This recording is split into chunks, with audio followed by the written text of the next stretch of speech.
Good morning, good afternoon, good evening, ladies and gentlemen, boys and girls. Welcome to Emergency Management Associates, coming to you from the Area Command, 392 miles west of Kitty Hawk Beach, North Carolina. We want to welcome everybody to our program tonight. Folks, we have a lot of things we need to talk about tonight, and I'm going to be talking specifically about earthquakes in Southern California. However, I'm going for a time to be talking about earthquakes throughout California, from Northern California down to the Mexican border. So if you just bear with me and realize what we're talking about. Millions of people live along this corridor. Millions of people live along this corridor. I believe the numbers are approximately 38 million people living in the corridor of Northern California down to the Mexican border. Incredible numbers. Huge numbers. I want to talk about this tonight because we've had a lot of questions about it. We've had a lot of questions, a ton of questions. Now, some of you have also been asking questions about what's going to happen. Now, I am a subject matter expert. They consider me to be a subject matter expert, but I don't have the answers to everything. If I don't have the answers, I'll find the answers for you.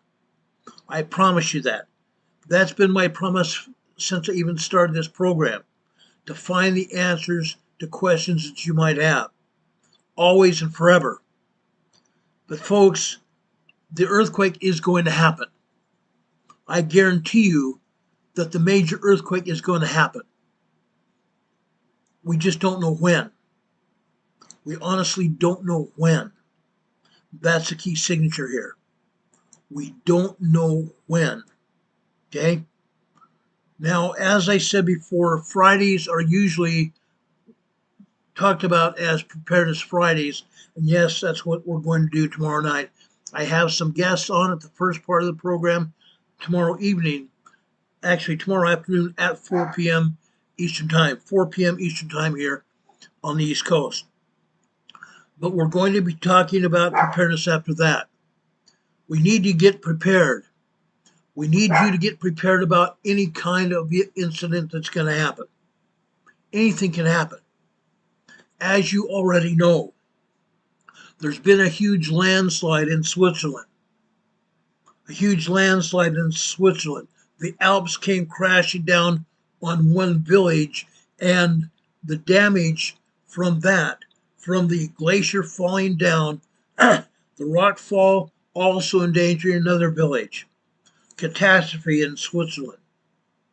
This could happen anywhere, including in California, Oregon, or Washington. It could happen on the East Coast, as I spoke about yesterday. It could also happen on the New Madrid Fault. I want to make sure everybody's prepared for an eventuality of an emergency or a disaster. It can happen anywhere. We want to put your family's future on solid ground. We need to strengthen your house against earthquake shaking today. Strengthen your house against earthquake shaking today. Is California expecting a big quake? Yes. It absolutely is expecting a very large earthquake soon. Specifically within the next 30 years, but I don't think it's going to be that long. I believe within the next year, California is going to see a very dangerous quake. Sometime this year, California is going to be experiencing a very deadly earthquake. There's a high probability of a magnitude 6.7 or larger quake within Southern California alone, having a 36% chance of a magnitude 7.5. 36% chance of a magnitude 7.5 or greater earthquake in the same time frame.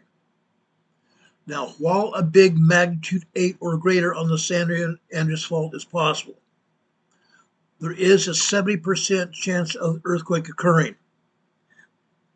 Again, there is a 70% chance of the earthquake occurring.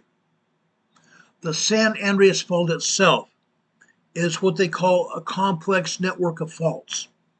A network of faults emanating off of the San Andreas Fault to other parts of California.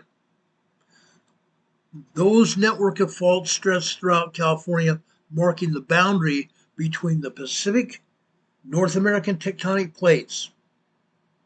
They mark the boundary between the Pacific plate and the North American plate. Let me bring up the USGS map real quick and I'll show you what I'm talking about. Let's take that down. Let's go over here to the USGS map here.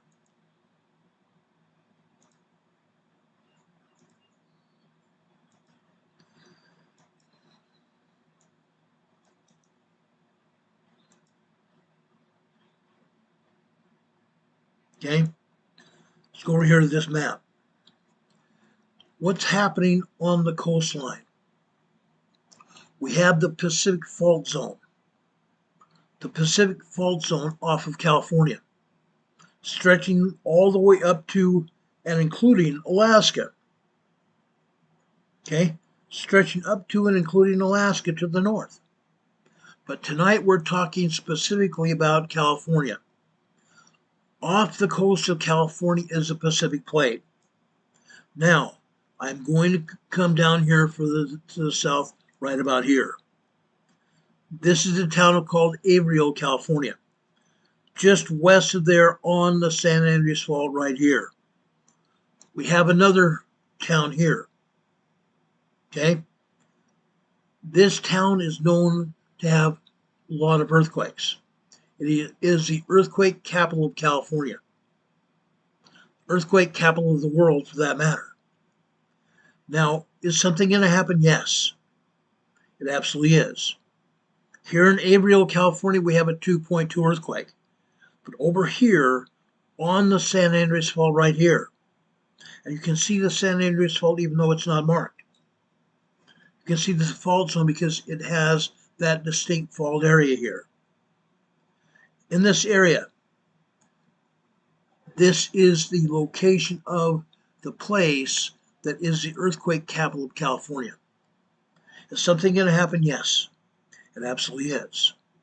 We continue to get hit with earthquakes here. We are continuing to get hit with earthquakes here. It's going to happen. It is definitely going to happen. Is someone here within our own EMA family here that's joined us here? Are you living anywhere near the San Andreas Fault? Do you have friends or family members living here? If so, you need to pay particular attention to what we're talking about tonight. Very particular attention to what we're talking about tonight. Is something going to happen? Yes, it is.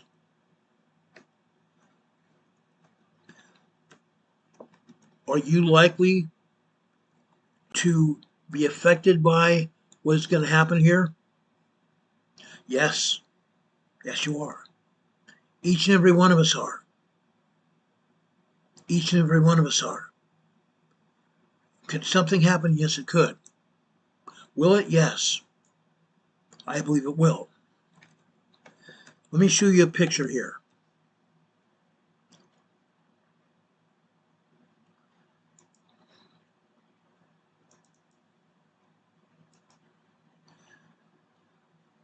Let me show you a quick picture here.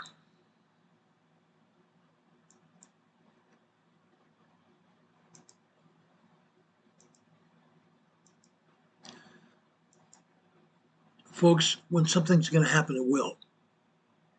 I know that for a fact. I've seen it happen. I've seen it happen.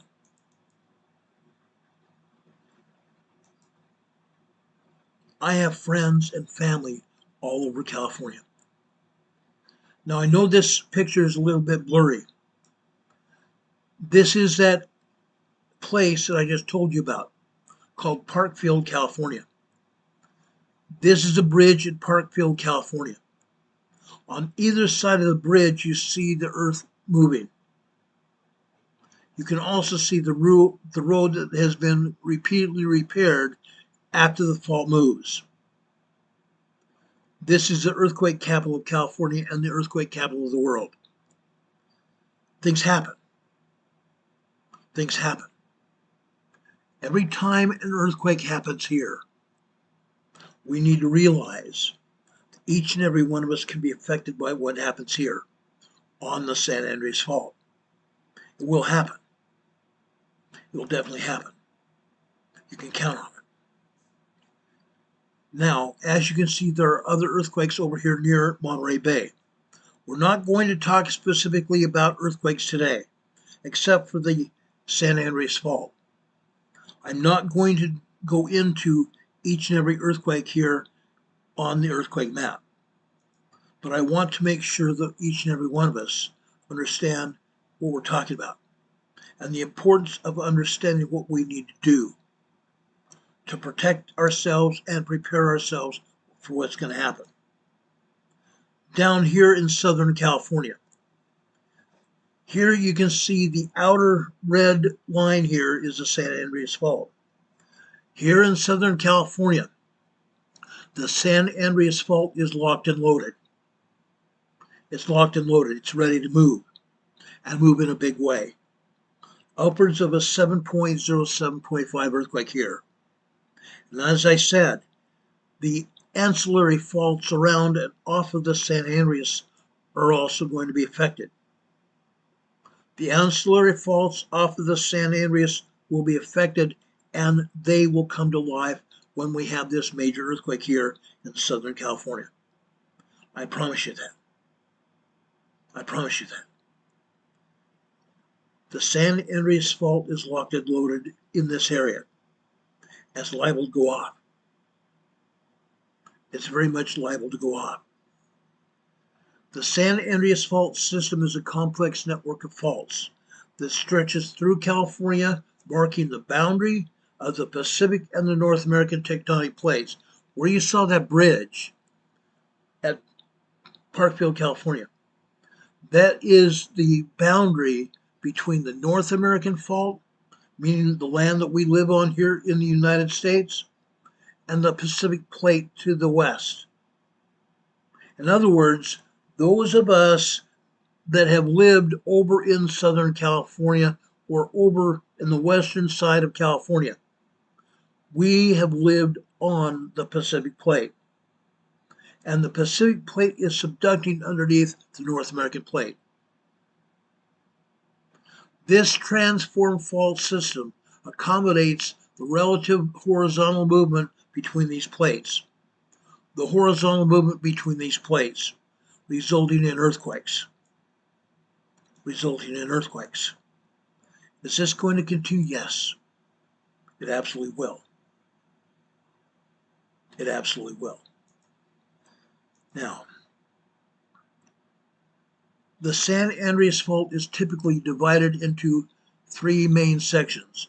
The north section from San Francisco, actually Monterey Bay north to the Oregon border, Central California, and Southern California.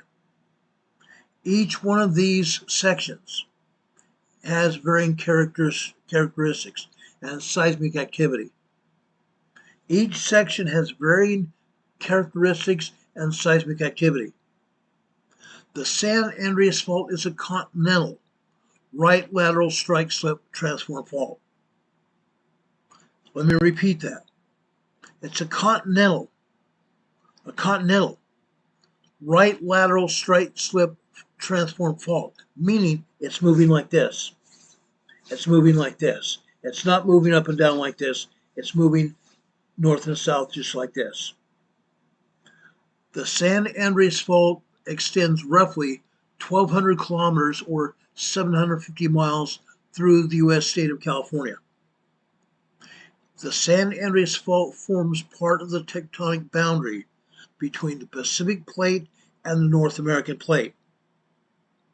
The San Andreas Fault system could create one of the largest quakes in the region, as big as a magnitude 8. As big as a magnitude 8 earthquake. Now, while that's true, as I'm going to explain to you in a few minutes, the San Andreas Fault could be triggered by the Cascadia megathrust earthquake to transmit seismic signals all the way down the fault. Larger earthquake signals, larger earthquake waves, all the way down the fault to northern Mexico. Now, while that is holding true, that would disrupt a wide-ranging area of the Central Valley of California. It would disrupt a wide-ranging area of Central California, the Central Valley. A smaller magnitude earthquake could also damage levels of ground shaking. It could cause damaging levels of ground shaking, even a smaller magnitude quake. Now, people have asked me here on this channel when I've been talking about it, what will happen if the San Andreas Fault breaks? What's going to happen when the San Andreas Fault breaks? It's not if, it's when. The San Andreas Fault system could create the biggest quake in the region. As I said, a magnitude 8 earthquake, or it could carry seismic waves of larger magnitude than that, even upwards of an 8.0, 9.0 quake. What is the deadliest fault in the United States? What is the deadliest fault line in the United States? The San Andreas Fault. The Hayward Fault in San Francisco. And the Calaveras Fault just east of there. What are the chances of the San Andreas Fault shaking? The chances are 89%. 89% within the next short while. Now, as such, recent predictions or forecasts limit the possible magnitude earthquake along the San Andreas Fault system to 8.0. The San Andreas Fault system is capable of upwards of an 8.0 major quake. Anything over 7.0 is a major quake. So the San Andreas Fault is capable of orchestrating an 8.0 quake. Now, while that's true, there is a 75% chance of a magnitude 7.0. There is a 70% chance of a magnitude 7.0 quake.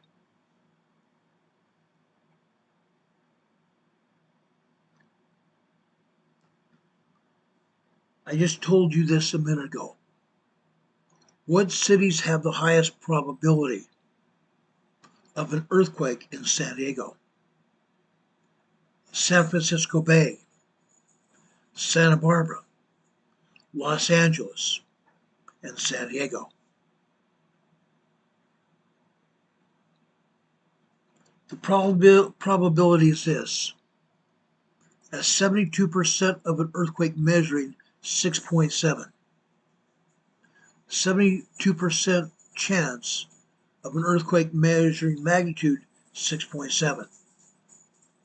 A 51% chance of an earthquake measuring magnitude 7.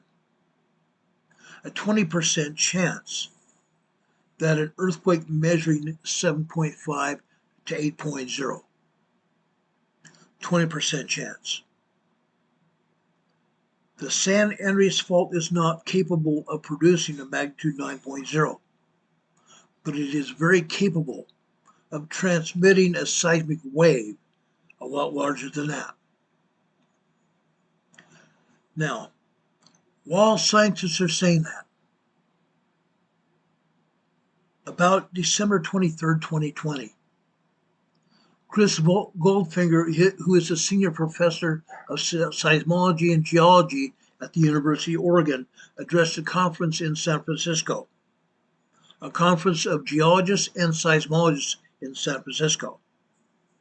At that conference, he said that the probability of a Cascadia megathrust earthquake hitting the San Andreas Fault and triggering the San Andreas Fault is great. It is great. There is a very good chance of when the Cascadia megathrust earthquake hits, a 9.0, 10.0 earthquake just off the coast of Seattle-Tacoma area. That seismic energy is going to be transmitted along the Cascadia subduction zone, or down the the Juan de Fuca Fault, down through the Blanco fracture zone, south of there to the Gorda Ridge, south to the Gorda Escarpment, and eastward to the San Andreas Fault. Either way, the San Andreas Fault could get triggered by a Cascadia megathrust earthquake. Okay? That seismic energy could be transmitted all the way down the San Andreas Fault to the Mexican border, northern Mexico. Now, while it can cause very large earthquakes, current models estimate that its maximum potential could be around 8.3. The maximum potential of an earthquake on the San Andreas Fault would be an 8.3 magnitude earthquake. Now, here's why a magnitude 9 earthquake is unlikely on the San Andreas Fault. Unless the Cascadia earthquake hits, then that seismic energy will be transmitted down the San Andreas Fault all the way to northern Mexico. But needless to say, the San Andreas Fault could transmit those waves when triggered. The San Andreas Fault is, like I said, a transform fault, where plates slide past each other like this, not away from each other, such as a Cascadia subduction zone along the Cascadia subduction zone area. This is a transform fault moving like this. Okay? Energy release. A magnitude 9.0 earthquake would release 32 times more energy than an 8.0 earthquake, and 1,000 times more energy than a magnitude 7.0. Now, while there is historical evidence, the San Andreas Fault has produced some very large earthquakes, such as the 1906 San Francisco quake, estimated to be at a magnitude 7.9. It has historically produced a magnitude 9.0 event. The San Andreas Fault has not produced a magnitude 9.0 event, but it's produced a 7.9 8.0 earthquake, 1906 San Francisco. Now, frequently I am asked, where is the safest place to live in California from earthquakes? Now, scientists are saying that Sacramento is perhaps the best combination of city and safety in California. Sacramento has a bustling population over 500,000 people. It has only experienced around 100 earthquakes in the past year. Most of those earthquakes around Sacramento have registered over a 2.0 earthquake. They've just registered over a 2.0 minor earthquake, which by all instances cannot be felt. It would not be noticeable for the most part. Only 3.0 earthquakes and larger could be noticeable, felt. Only very sensitive people could feel a 2.5 earthquake. One of the questions that's been widely asked of me over the years: will California break off into the ocean? The answer is absolutely not. California is not going to break off and go into the ocean. California is firmly planted on the Earth's crust, spanning two tectonic plates, the Pacific Plate to the west and the North American Plate to the east. The San Andreas Fault runs directly through California, but California is directly placed on two different faults, the Pacific and the North American Plate. That area that I showed you in Parkfield, California, marks the boundary between the Pacific Plate and the North American Plate. I showed you here on the map where the San Andreas Fault is. To the east side of the San Andreas Fault is the North American Plate. Everything west of there is the Pacific Plate. Half of California sits on the Pacific Plate and the other half on the North American Plate. These plates are moving horizontally like this, slowly sliding past each other, causing earthquakes along the fault line. California's coastline experiences erosion. California's coastline experiences erosion from weather, mostly weather. But it's a slow natural process, not a dramatic breakoff. Not a dramatic breakoff. What are the signs that the earthquake is coming? What are the signs that an earthquake is coming? I've talked about this also in the past. I have come very close to where a very strong earthquake is going to hit in terms of days or hours. And forecasting earthquakes, I've come very close to forecasting a direct hit in Southern California. But I have not been accurate as to exactly where the earthquake was going to hit. What are the signs that the earthquake is coming? Now, while it's impossible to predict, notice I said predict, not forecast. Earthquakes can be forecasted. Earthquakes can be forecasted. They cannot be predicted. Okay? I want to make sure everybody understands what that means.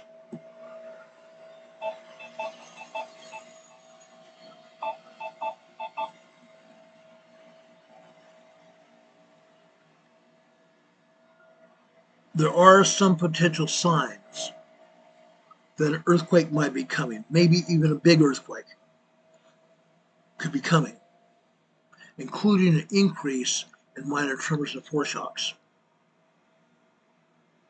An increase in minor tremors and foreshocks. We've seen that. We have already seen an increase in tremors, minor earthquakes, and foreshocks. What happened in Julian just weeks ago? Julian, California exists within the east side of San Diego County. A 5.2 earthquake happened that day, didn't it? Yes, there are foreshocks. There were also a lot of aftershocks. Okay? Also, what we've seen before an earthquake would happen would be an increase in minor tremors and foreshocks, and also changes in ground level. Changes in ground level. Unusual animal behavior is another one. However, It's important to remember that these signs are not always reliable and can also be caused by other factors. The San Andreas Fault is a major fault line that runs throughout California's coastline, 710 miles long. And the San Andreas Fault has the greatest potential for causing a major earthquake, a 7.0 to an 8.0 earthquake. The Hayward Fault just east of San Francisco Bay has high risk potential, with a significant probability of producing a major earthquake. The Hayward Fault has a great possibility of producing a major earthquake. I'm going to say the same thing about the Calaveras and the San Andreas Fault. Trish Killian upgraded to Emergency Management Associates Level 3. Thank you so much, Trish. God bless you for that. Thank you. Now, I'm going to pause here just for a second. Folks, just below this video here today, at the top of our program description, is a link to join this program, the EMA family here, as a member of the EMA family on YouTube. Click on that link, and for as little as $1.99 a month, you can join our EMA family as a member here on YouTube.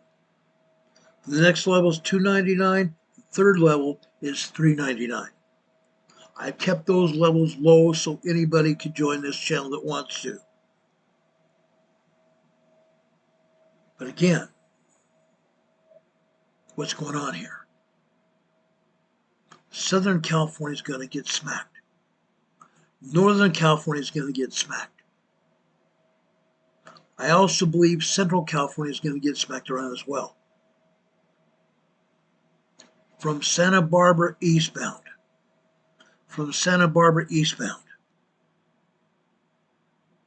Southern California is considered to be a high-risk area with a 36% chance of a magnitude 7.5 or larger earthquake.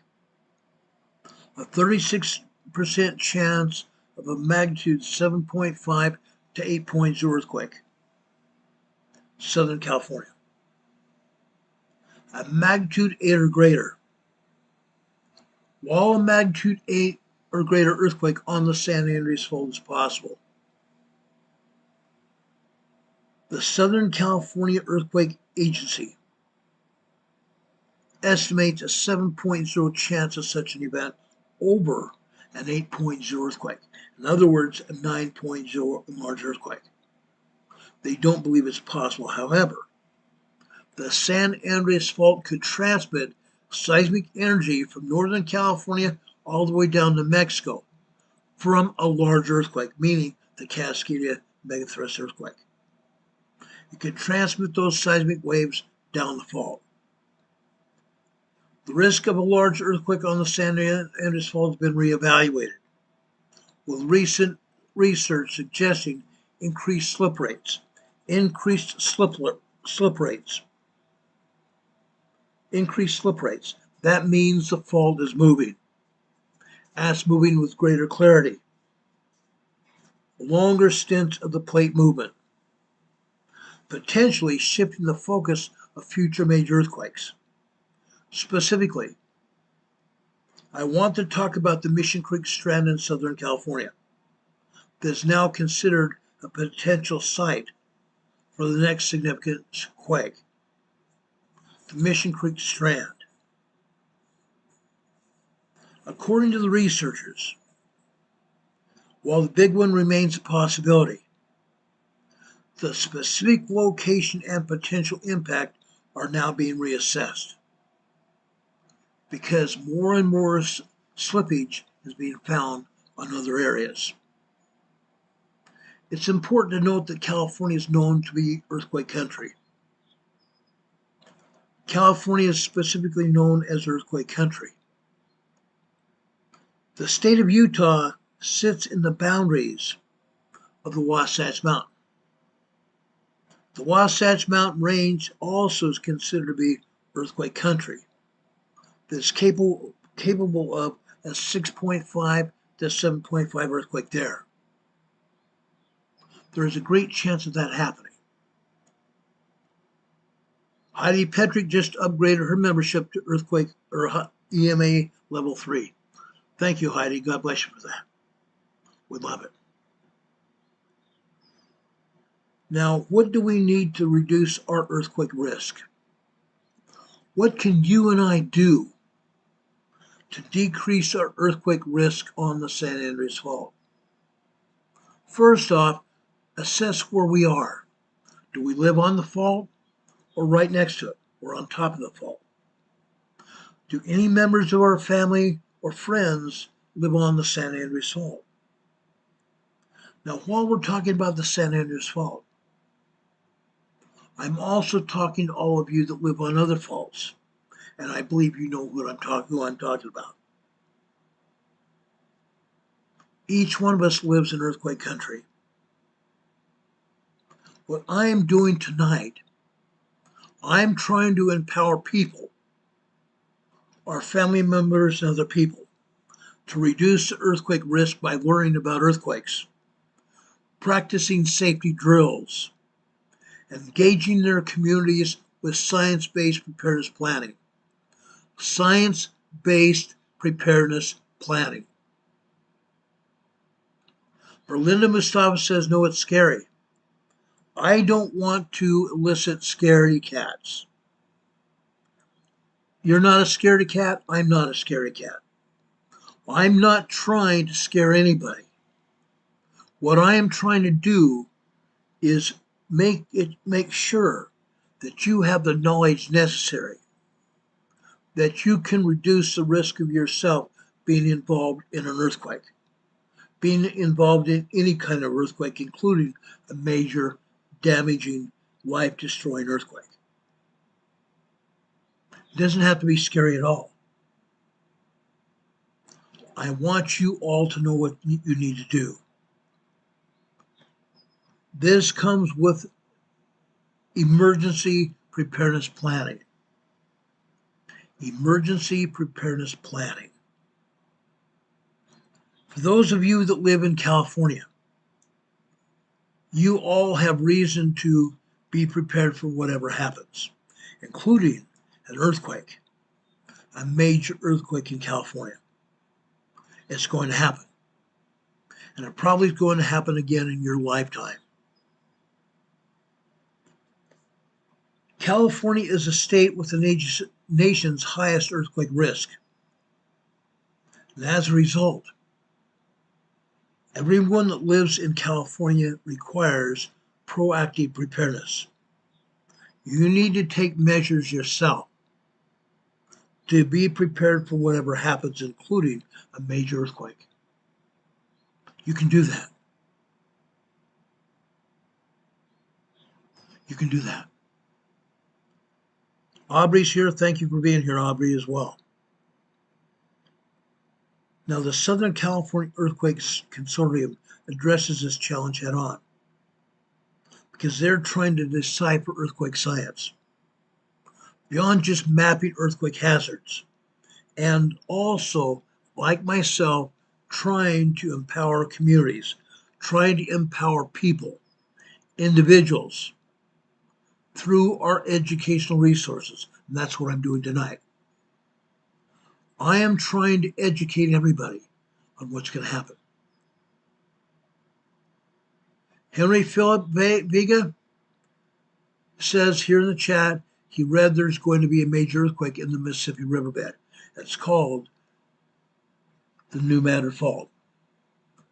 Last night on our program, we talked about the New Madrid Fault and the dangers that are inherent on the New Madrid Fault.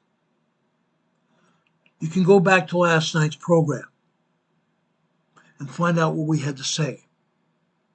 Yes, the New Madrid Fault is just similar to the San Andreas, but I believe it's even more dangerous.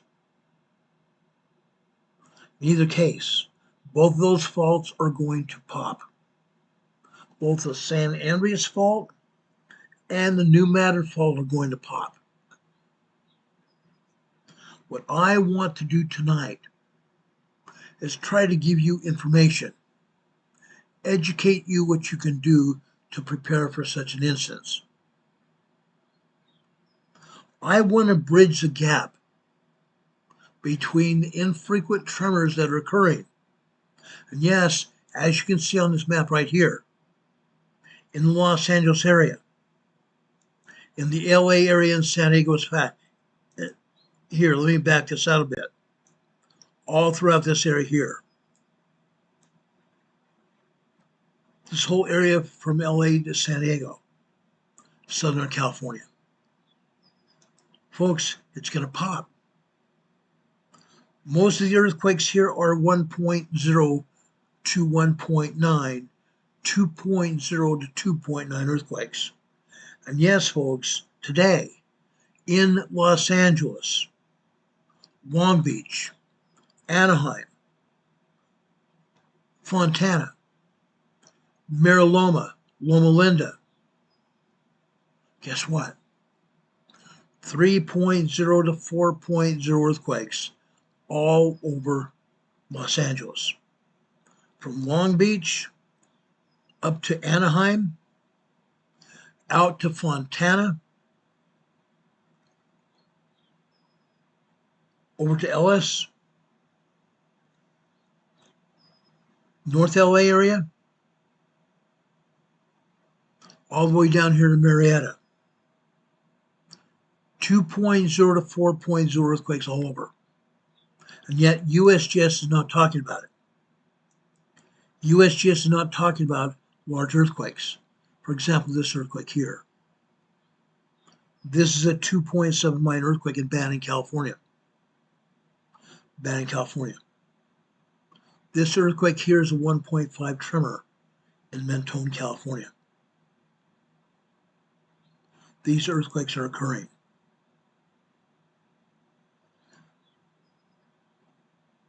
This tremor here is a 0.8 microquake, Calamasa, California. Calamasa is a resort area for RV travelers. They go to Calamasa to park their RVs and stay for the night or longer. This is a 0.8 microquake, and this is a 2.6 minor earthquake. 2.6 minor earthquake. However, again, I want to tell you this. The USBS is not showing all the earthquakes. They never will, because they don't want anyone to know what's actually going on. They do not want anyone to know what's going on. Why not? Because they don't want anyone finding out what they know. Because people might leave LA. People might pack up all that they have and leave. They're already leaving for other reasons. We're going to talk about those other reasons another time. But folks, things are happening here. All over the place.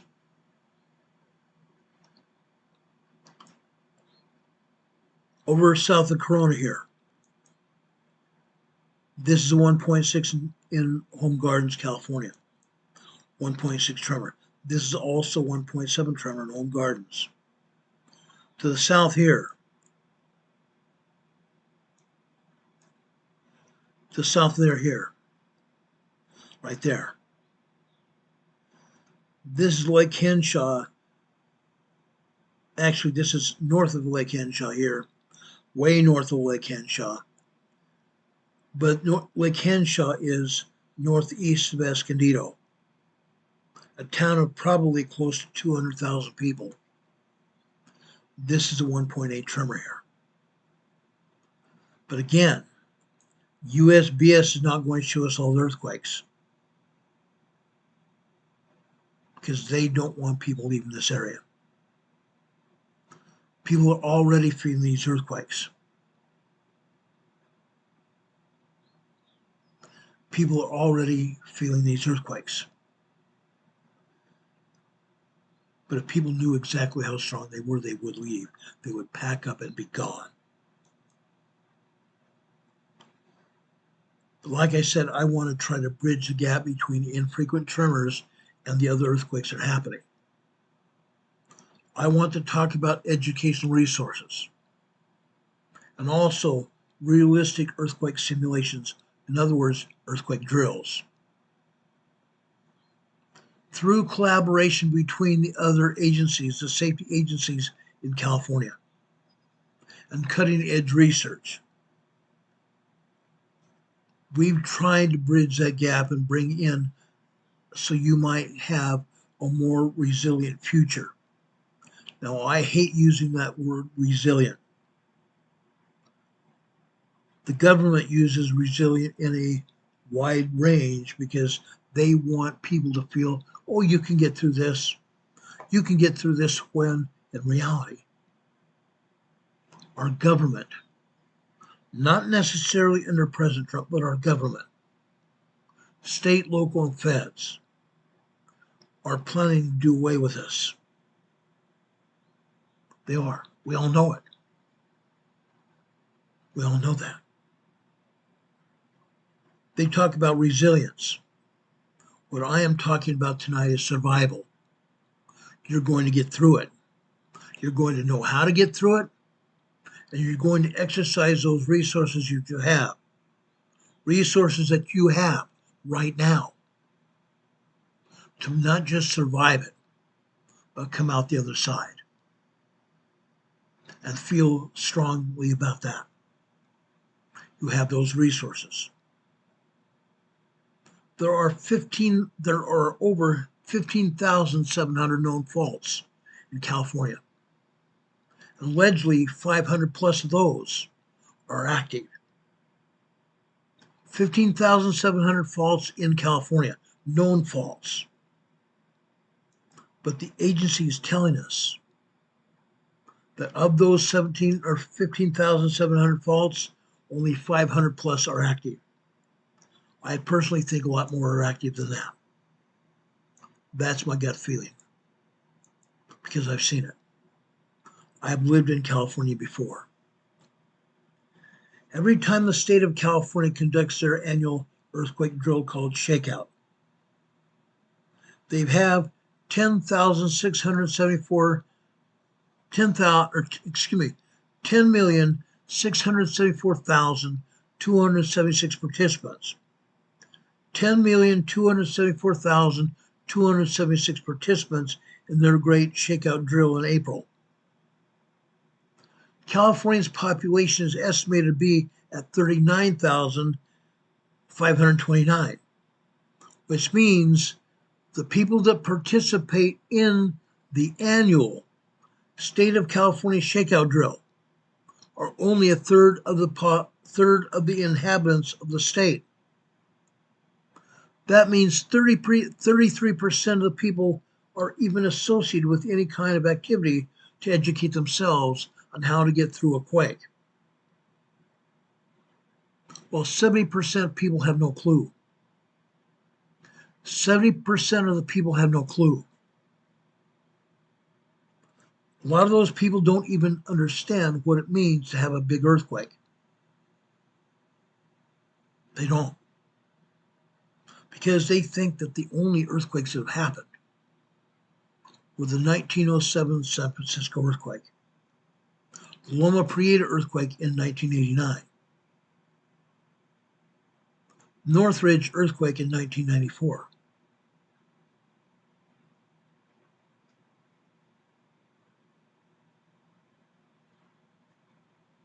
But like I said, California is growing by 108,000 people every year. The population of California is growing now by 108,000 people every year.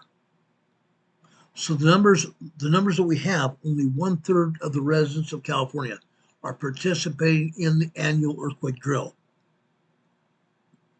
That leads me to the next question.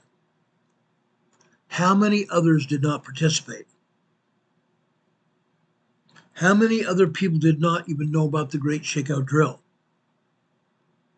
How many of the others did not even care to participate because it was inconvenient? inconvenient.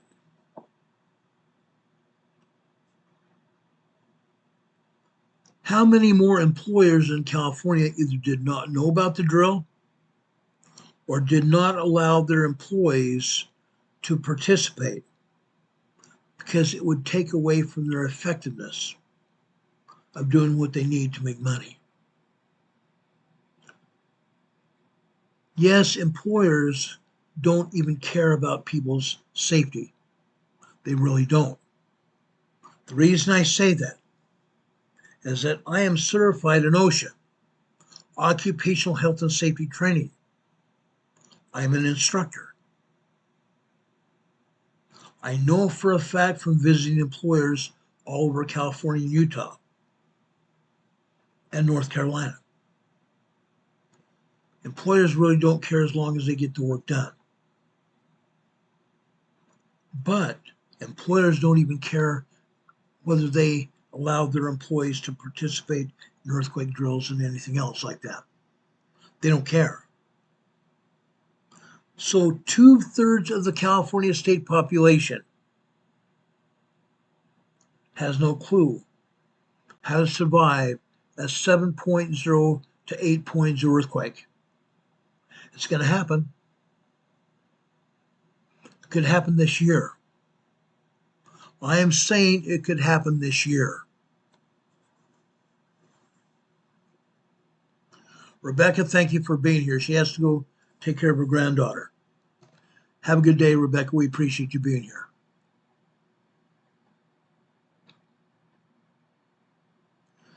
Ray Spur is here in the chat. He's a friend of our program here. He says he's going to eat crow now. He's asking everyone to listen to what I'm saying because I know what's going on. And I have experience. I have been through many earthquakes in San Diego and also LA. The Northridge quake. I also helped set up a communications perimeter for police and fire agencies and ambulance crews in San Francisco after the 1989 World Series quake there.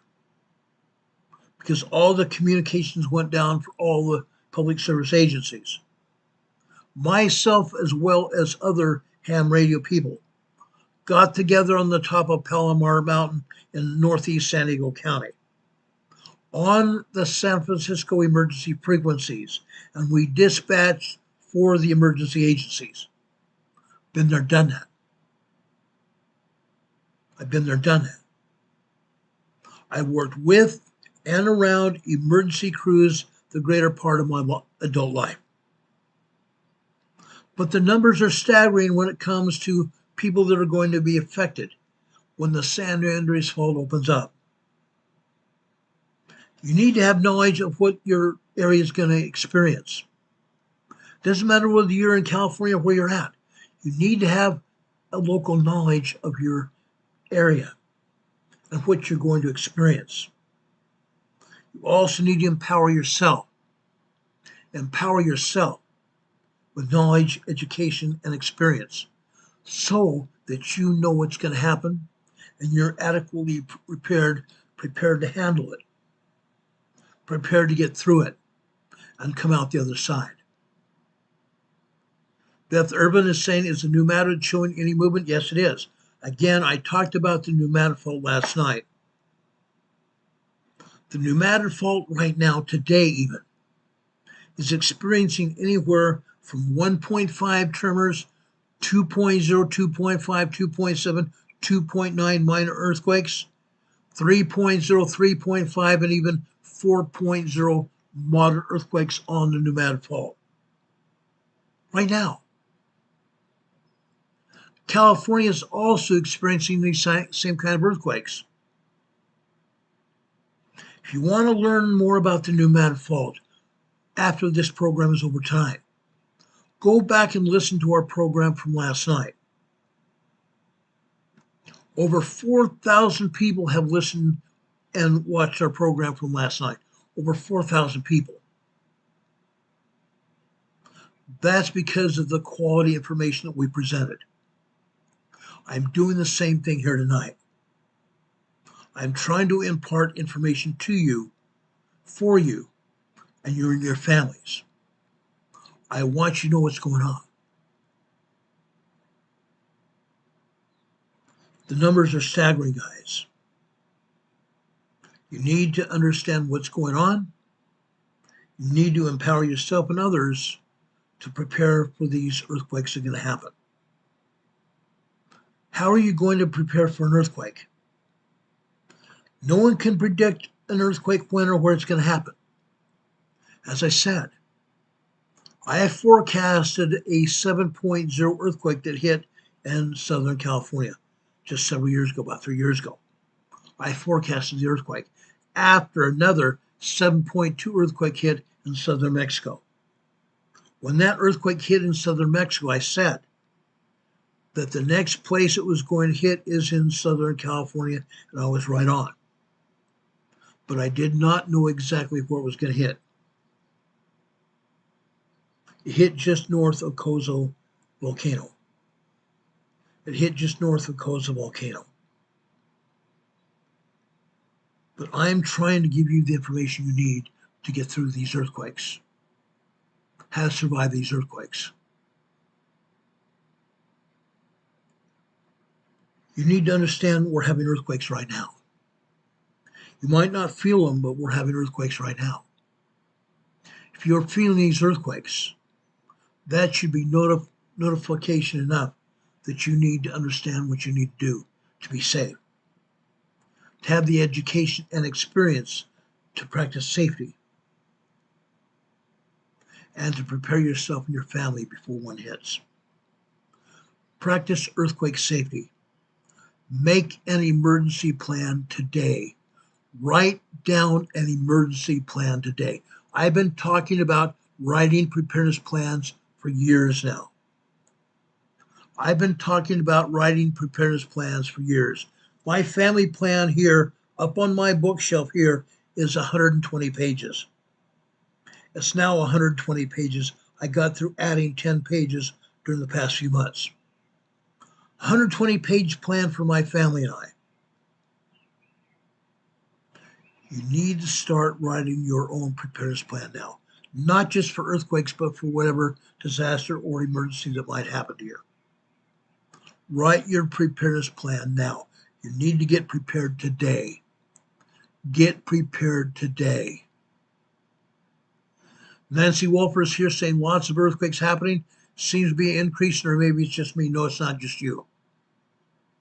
We're having a lot of earthquakes, and the earthquake numbers are increasing, and the earthquake magnitudes are also increasing. The strengths of the earthquakes are increasing. The strengths are getting larger and larger. This is going to continue.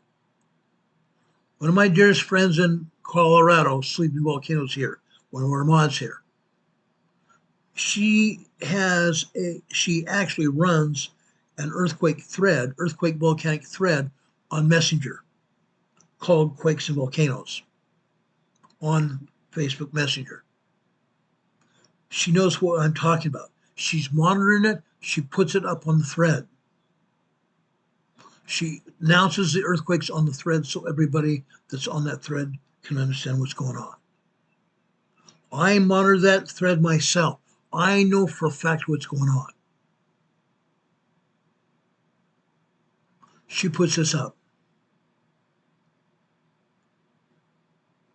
She puts it up because she wants to make sure everybody knows what's happening. Put your family's future on a solid ground. Put your family's future on solid ground.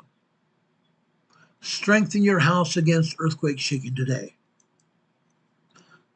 Strengthen your house. How many times have I said that this week? Make your house a castle, a formidable castle. Make your house a castle.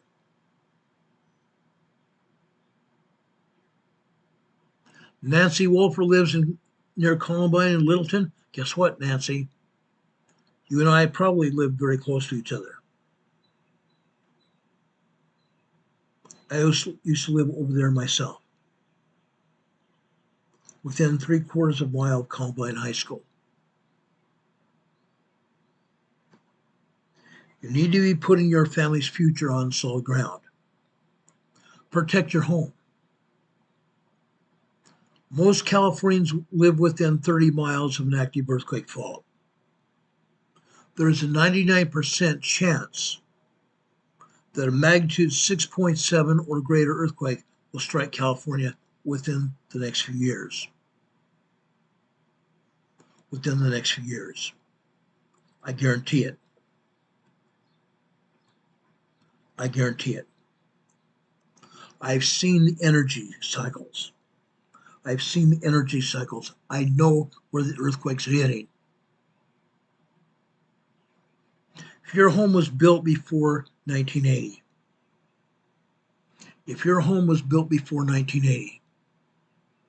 it may be more vulnerable to earthquake damage.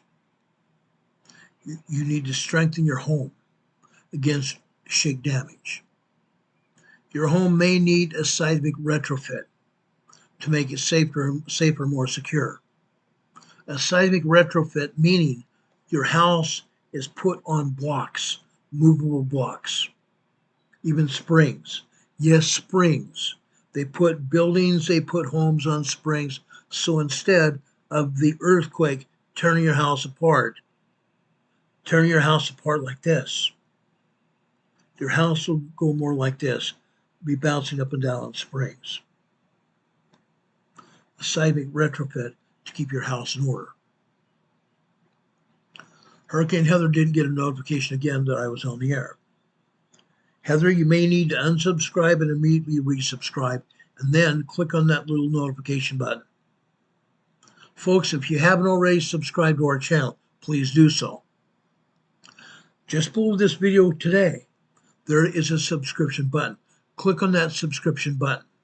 Right next to it is a small notification button. It's a bell. Click on that bell. When you click on that bell, a drop-down menu of 3 items is going to come up. Click on the word ALL, all. That way you get notified when we come on the air. But be advised, YouTube does not always notify everybody. YouTube does not notify everybody, unfortunately. I want you to be here. This week, I changed our operating hours to close to 4 o'clock or immediately thereafter. Today, it was closer to 5. I'm sorry. I'm going to try to make an effort to be on the air by 4 o'clock every day during the week. If something happens after we get off the air, as soon as the information becomes available, we're going to come back on the air and tell you about it. Day or night, night or day. But again, I'm trying to help you make your homes and your dwellings safer. We need to think about protecting our family, those people who love us and who we love. Create an emergency plan. Create a family plan. Build an earthquake emergency preparedness kit. Build an emergency preparedness earthquake kit. An earthquake kit that goes beyond earthquakes. An emergency preparedness plan and a kit that goes up and beyond earthquakes to encompass any kind of disaster or emergency that you might encounter. You need to do that immediately. You need to do that immediately.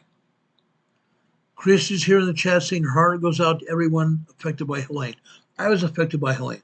My wife and I were affected by Helene, and many of our other friends and people in this area were affected by Helene. Chrissy says her son's town narrowly escaped it, but not by much.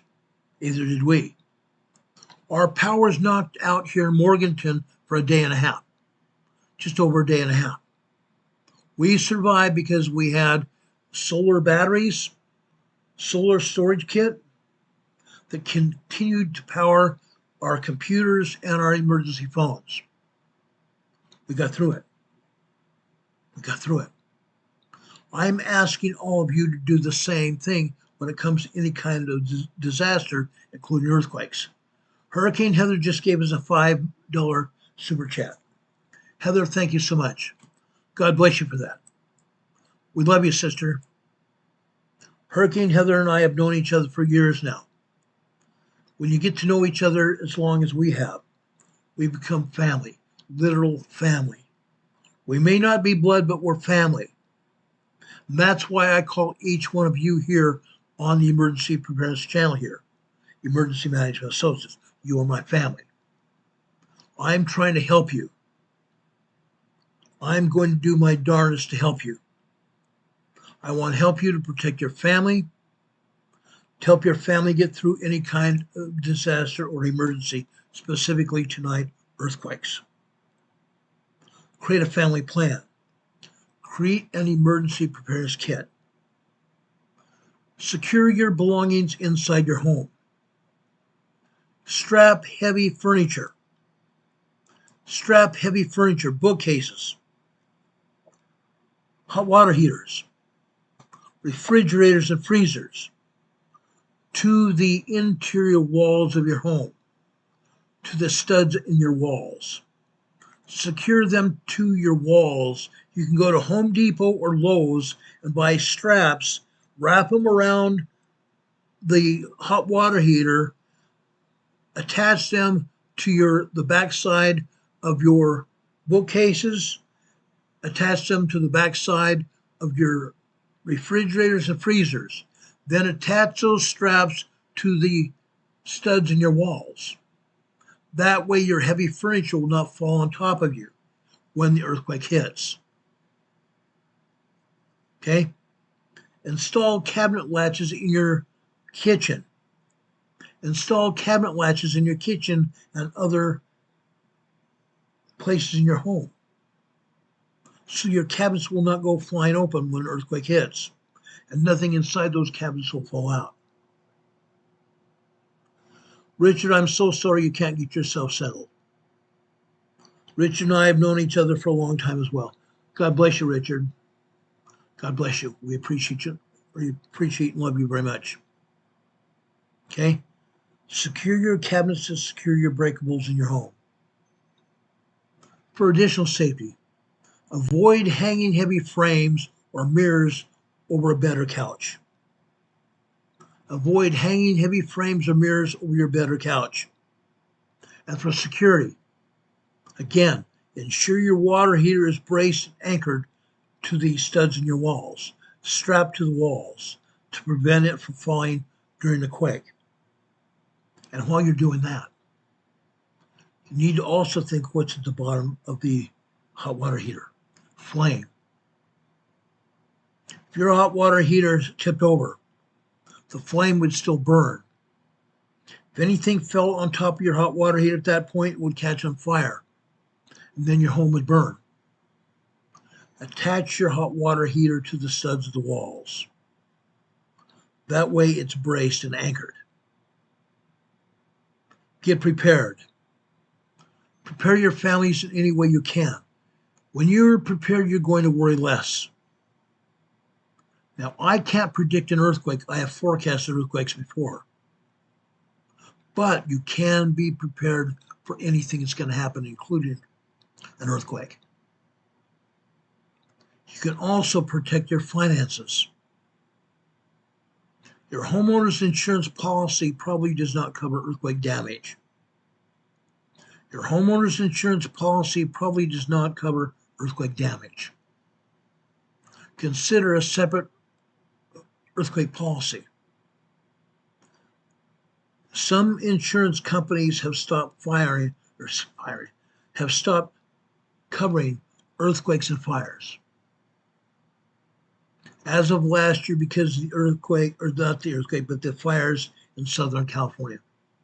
A lot of the insurers have moved out of the area, but there still is coverage in Los Angeles and Southern California. Get a separate homeowner's policy that covers earthquakes. Make sure you're covered by an insurance policy to protect you, your family, and your finances. For certain, house types vary. They vary greatly.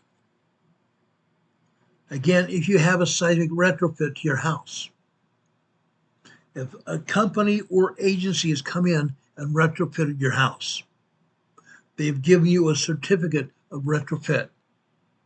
That can also earn you a premium discount of up to 25% cost on monthly premiums on your earthquake insurance policy. Having that retrofit can save you money. Let's talk about emergency supplies now. What would it be like to be in your home for days without power, days without water, days without phone service? Can you even think about what would happen then? Can you imagine what would happen then? I can. Because I was involved with Hurricane Helene. Hurricane Helene blew past our house. Right in back of our house right now, there is a tree that got knocked over by the winds of Hurricane Helene. Not knocked over towards our direction, though. It got knocked over into other trees. Other trees in the neighbor's backyard are holding up that down tree. That down tree is leaning at an angle just like this. That neighbor took down a lot of the trees that got knocked over by that hurricane. Why they left that tree up, I have no clue. Because it could cause damage and even kill someone. Eliminate, if this is happening in your yard, your home, eliminate it, get rid of it. Don't take a chance on that happening today or next year or next month or next week. Don't take that chance. Live Free, Die Free asked me that question about 20 minutes.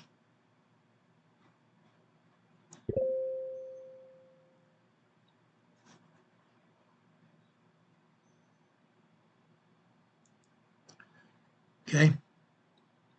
After the 1989 baseball series quake in Loma Prieta, San Francisco area, 16,000 housing units, homes and apartments were left uninhabitable. 16,000 homes and apartments were left without occupancy because the homes were destroyed.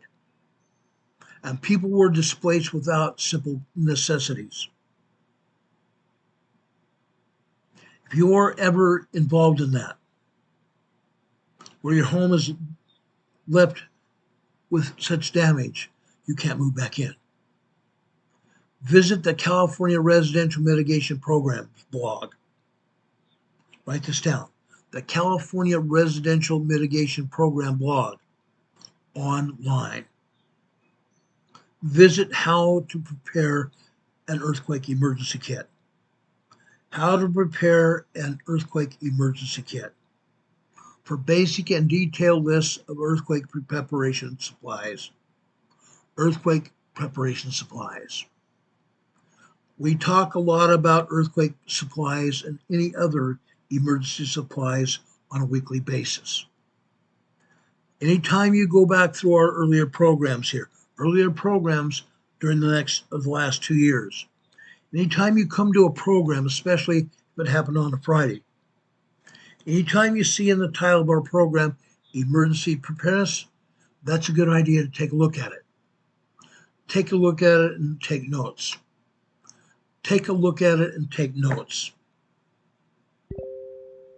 Remember this. Refresh your water and food items in your house every 6 months. If you use something, replace it. If you use something in the way of food in your home, in your pantry, replace it immediately. The next time you go to the store, replace it. Put that new food item behind the other food items that are like. If you buy a can of tomato soup or chicken noodle soup, put the new soup in back of the older cans. That way you're always recycling your food. Put the newer food behind the older food. Okay? The same thing with water. My wife and I have about 100 gallons of water here that we use. 100 gallons of water. We have about a 4-month supply of water to drink. We have a 100-gallon supply of water to flush toilets and cook with.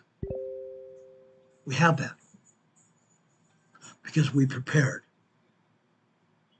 we prepared. Make a preparedness kit. Write an emergency preparedness plan. Do it now. When you do it, you're ensuring you and your family's readiness before the next quake or event hits. Write a preparedness plan and make your emergency preparedness kit. How to prepare your home. Prepare and protect your home before an earthquake or any other event hits. Decrease your risk of damage from an injury from an earthquake by identifying possible home hazards. What kind of hazards do you have in your home that could hurt you? Faith and Truth says, Ron, you need to put a website link in the description of your videos for file sharing, prepping stuff. They can print that stuff up. I'll do that. Down in the top of our program description, you're going to see links for emergency preparedness. You're going to see links to government agencies as well. I'll also put links to earthquake safety today. Decrease your risk of damage and injury from an earthquake by identifying home hazards. What do you have in your home that could hurt you when an earthquake hits today? Complete writing your emergency preparedness plan by identifying and securing the following hazards. Tall, heavy furniture that could topple over during an earthquake, such as bookcases, china cabinets, or modular wall units, or even hot water heaters, freezers, and refrigerators. Water heaters are not that are not up to California codes could rupture. Check your water heater and make sure it's up to codes. Stoves and appliances could move enough to rupture gas or electrical lines.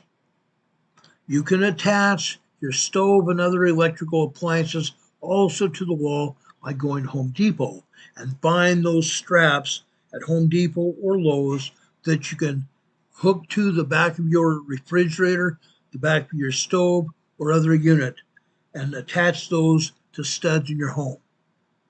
That way they won't move. You won't have those electrical or gas leaks from those appliances. Yes, you can still have them. If your gas lines are very old, they can become brittle and crack. If you smell gas, turn off the gas from outside your home.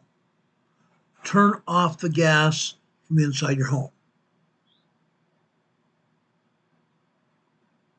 How do you do that? Go outside and find the gas meter. Go outside and find your gas meter. Right next to the gas meter, you have a gas line that runs up out of the ground and over to the meter. Right next to that gas line, on the gas line itself, you'll find a rectangle like this. You can get a wrench, get any kind of wrench or even a pair of pliers, and you can move it. When that piece of metal right here is perpendicular to that pipe, your gas into your home is flowing. With a wrench, pair of pliers, you can turn that like this. When that device on that gas line is looking like this, the gas line is cut off. So gas is no longer coming into your home. Do not turn it back on if you turned it off. Once it's turned off, make sure someone from your gas company or your fire department comes on and turns it back on, because before they turn it back on, they will go throughout your home and make sure you're safe. They'll make sure your appliances are safe. Once you turn it off, don't turn it back on unless there is an expert there that does it for you. Don't do yourself. Hanging plants or heavy pots could swing around and fall off hooks in your ceiling. Don't do that. Don't have those heavy pots or plants that are going to swing around and fall off the hooks. Heavy picture frames or mirrors over a bed. Don't do that either. I was in a hotel once a lot of years ago in Utah, Salt Lake City. They had mirrors over the bed. They had mirrors right next to the bedroom bed. That's dangerous as all get out. That is so dangerous. Don't have mirrors on the wall next to your bed or over the top of your bed.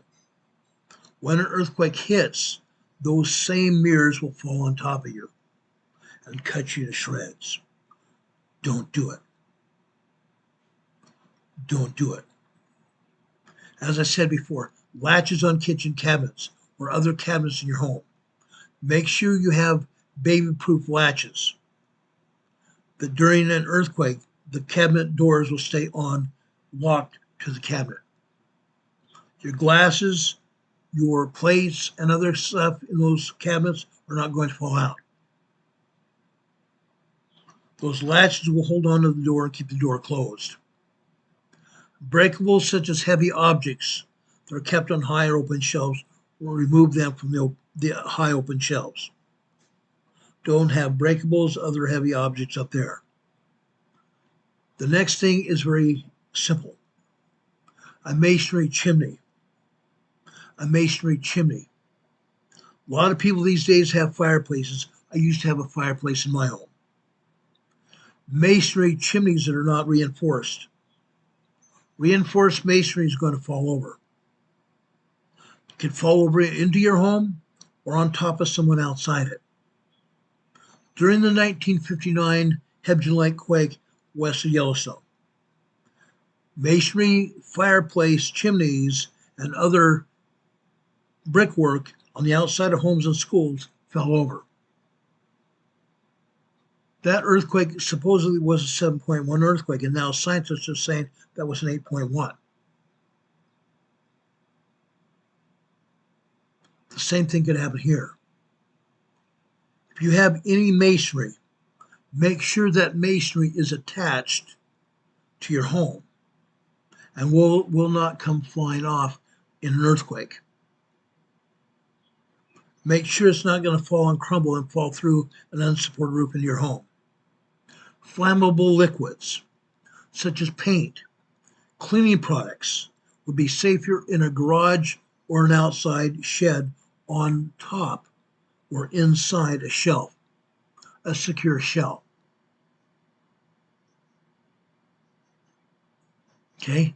Make sure all flammable liquids are in a protected area where they're not going to cause a fire. Understand this. Structural risk to your home could put you in a bad place during an earthquake. Structural risk inside your home. What are you going to do? Violent shaking from earthquakes can rupture the earth, trigger landslides, and turn the surface of the earth into liquid.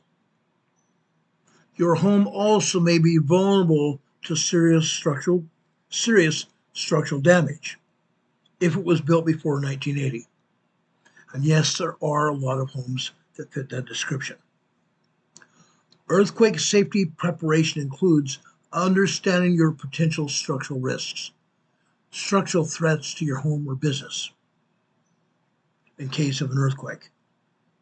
Understand what your potential is and literally reduce that risk. Reduce that risk. Again, I'm talking for the third time about seismic retrofit. I've talked about seismic retrofit of businesses and homes. A seismic retrofit involves strengthening your home's foundation to make it more resistant to shaking. Different organizations offer home earthquake insurance at premium discounts to homes and businesses and even mobile homes that have been properly retrofitted to withstand earthquake stresses. Find out about it. Read up on it. If you are or have a phone or have computer access, type in seismic retrofit of your home, and you can find more out about it in your local area. There are also grants to help you pay for retrofits to your home and your businesses. Do it. The next thing you need to evaluate is geological hazards that threaten your property. Geological hazards that threaten your property. Every region of California and other places has an earthquake risk. Some of those risks can be lessened with the help of a licensed engineer.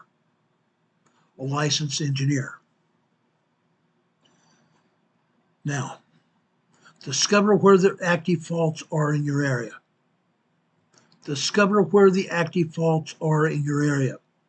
Then learn about your house's structural risks and the steps you can take seismically to strengthen your home. Earthquakes often trigger landslides, just like we saw in Switzerland this week. It is a risk. Those kinds of things can be risk for damage to those homes below it, just like we saw with that landslide in Switzerland. The rock sliding downhill into the city. The glacier above it sliding downhill into the town. You can go to My Hazards, click on capital MY, capital HAZARDS, capital MY, capital HAZARDS. Go to the internet and do that. That link can help you find out if you live in an area or work in an area that is prone to earthquake or induced landslides. Earthquake motion can turn loosely packed water, saturated soil, liquefaction. It can turn loosely packed soil and air and sand into literally liquid, quicksand. Liquefied soil loses its density and ultimately the ability to support roads and buried pipes, and of course, your home. The power poles, the stop signs, your bikes, and other things you have standing outside or inside your house. If the soil liquefies, your house is going to sink down as well. The power poles may fall over if liquefaction happens. Now, I used to live in a town called Sandy, Utah, where Don Patoga lives. The same Don Patoga that you see in the chat today. 60% of the town of Sandy is just that, sand.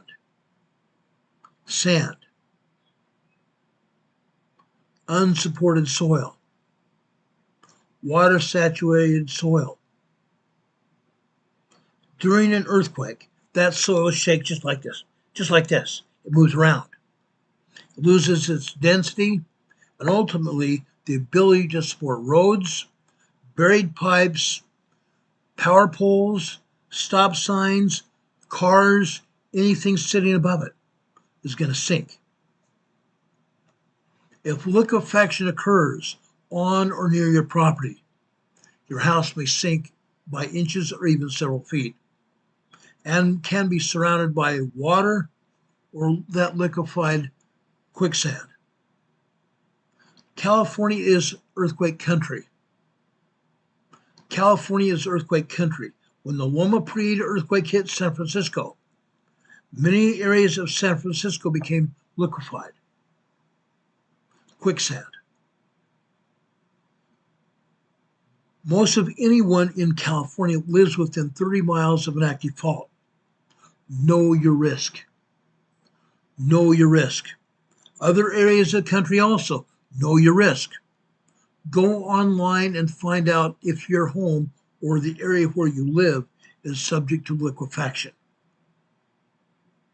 You can also visit USGS Interactive Fault Map. USGS Interactive Fault Map to learn more about faults in your area. This information could be one of the first steps you can do to create an earthquake preparedness guide that works for you and your family. Do that.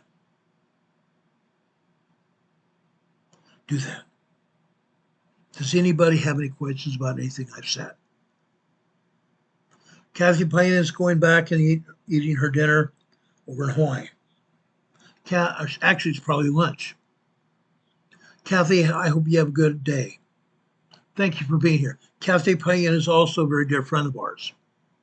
She's been part of our program here on the chat for many years. Thank you for being here. Kathy says she wants to have a garden catch a rooster for her. Sounds good to me. Sounds good to me. I like to have a rooster and a few hens as well. Be fun. Anyway, does anybody have any questions about anything we said about earthquakes today? I put this program together because I've done a lot of earthquake preparedness programs. A lot. Right now, I'm compiling information from my book. I'm going to write a preparedness book. I'm going to write an emergency management preparedness book that at that point in time, you all will have the chance to buy that book. Don Patoga is asking the question, what are the facts about liquefaction or liquefaction? The facts are this. If you live in an area that is subject to liquefaction, in other words, the soil is very immobile. Sand, clay, that kind of soil can be shaken up, and then the groundwater comes up from underneath and adds to that soil. And as a result, that soil becomes displaced and can't hang on to other soil around it. That's when liquefaction happens. The groundwater comes from up underneath and liquefies that soil. And then it becomes like quicksand. Our friend Laura Marie is here from Oregon. Laura, thank you for being here. Those of you that don't know Laura or me very well, Laura and I have been friends for years and years and years. More years than I want to admit to. Yes, Laura, I'm kind of teasing you. I really love Laura. She and her husband are very dear friends of mine. We love you very much, Laura. Thank you for being here. Yes, Laura, you finally caught the live at the new broadcast time. Yes. New broadcast time, I'm going to try to get in here by 4 o'clock or just after 4 o'clock Eastern time from now on. Okay? Any questions? Dawn, that was a great question. I think you and I have talked about that years ago. When I did an emergency preparedness fair in Sandy years ago, I had put a motor on a wooden table that I built.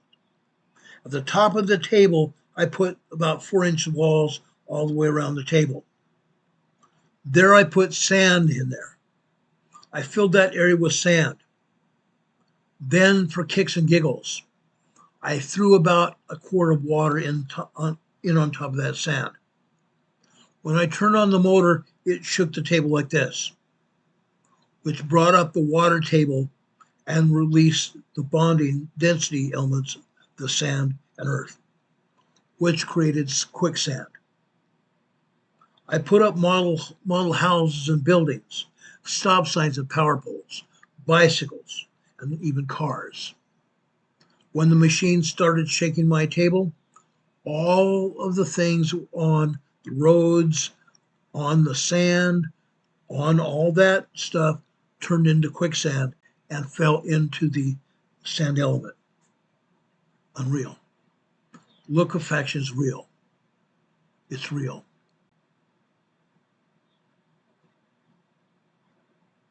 Richard Smith came back and says he was listening from his television. He is still shaking. He himself is apparently still shaking up and down. Have a good night, Richard. We appreciate you and love you, brother. Richard is also one of my dearest friends here. Thank you for being here. Don Patoga says if you like to speculate, do it in the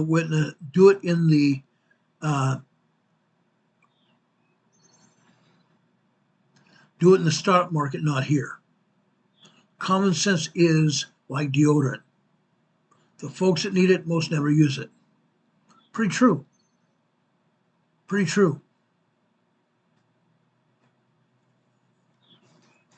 Any more questions here? So far, everything you guys have talked about fell into place with what we're talking about tonight. Don is also saying willful ignorance is refusing to witness or yet the actual issue. The bliss of naivete. If we ignore it, it does not exist. Camping like you're homeless. Playing soon in your neighborhood. Yeah, that phrase, playing soon in your neighborhood, that's pretty true. That's pretty true.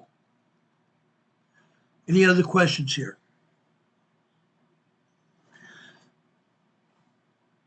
If we don't have any other questions, I'm going to read a scripture to you. At the end of almost every broadcast we've been doing for several years now, I wanted to read a scripture or provide some spiritual guidance for each one of us. Like I said, I'm a Christian man. I believe in God. I believe in Jesus Christ as his son. And all of us are children of God.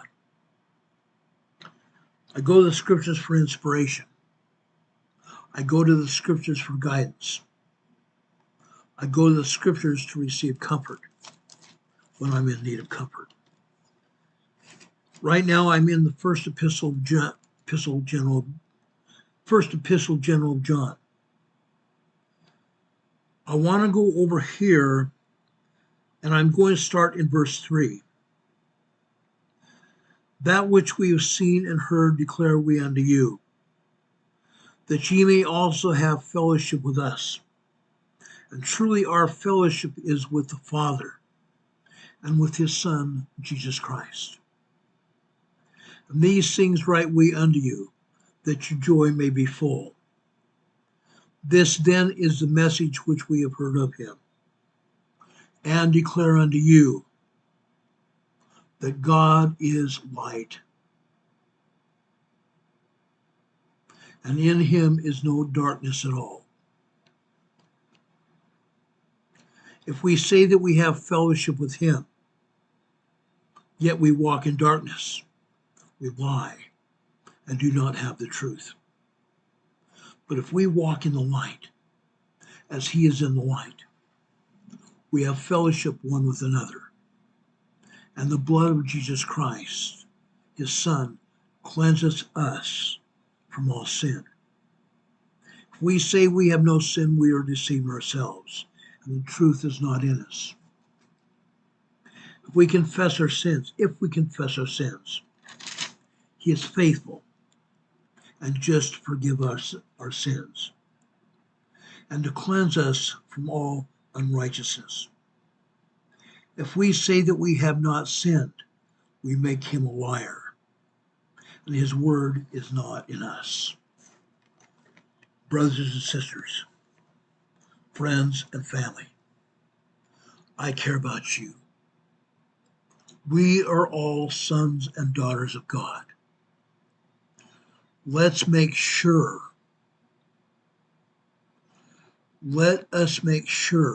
that we are walking in his light. If we aren't, it's time to ask for forgiveness.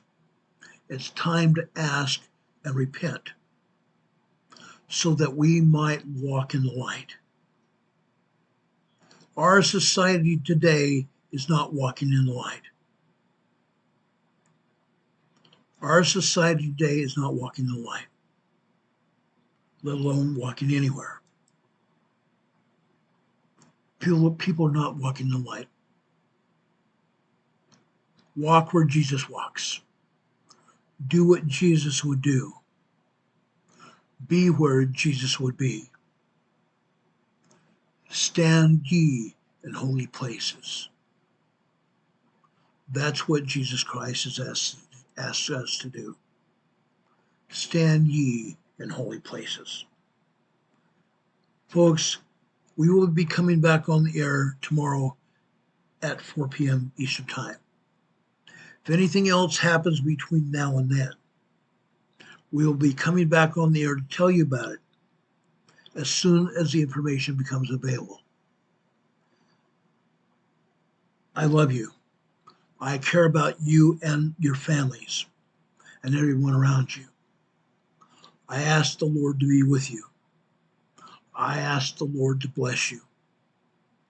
In the name of Jesus Christ. Amen. God be with you until we meet again. We will see you on the other side. Good night, everyone.